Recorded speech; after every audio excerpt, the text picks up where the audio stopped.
Okay na ba lahat? Nandito tayo na yun nagtipon-tipon dahil pag-uusapan natin tungkol sa papuntang Kawa kahit may bagyo tuloy patan tayo dahil ang bagyo ay lilihis dahil darating tayo. Okay sige tuloy ang Kawa. Rikay, ano lulutuin mo? Ako siyempre alam mo na tita Gamay favorite ko baboy na lechon. Ikaw Julian, ano lulutuin mo? Ako sige dalhin ko paksiw na ipis kasi marami na kami ipis sa bahay. Okay sige ikaw tita Gamay, ano sayo? Ako dadalhin ko si Manny para magkasama na kami mabubuo na patagal kong pangarap. Ikaw Kimoy, ano sayo? Ako wala ako dadalhin kasi wala ako pera. Maawa na kayo sakin. Ako'y isang pulibi lamang naghahangad ng kapayapaan sa buhay, yun lang akin.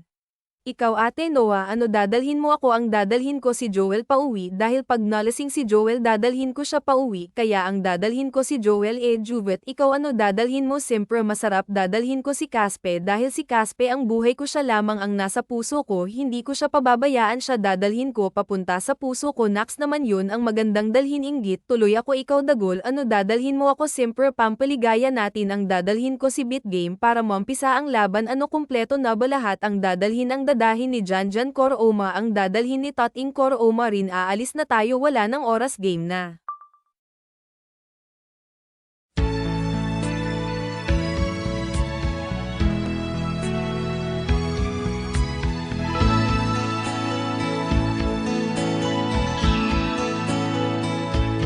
Paano ang puso ko kung wala ka?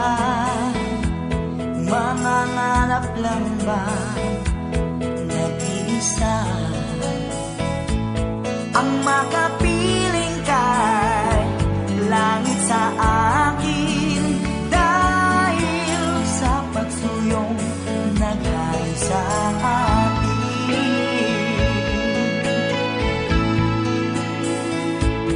Paano ang puso ko nagkamali?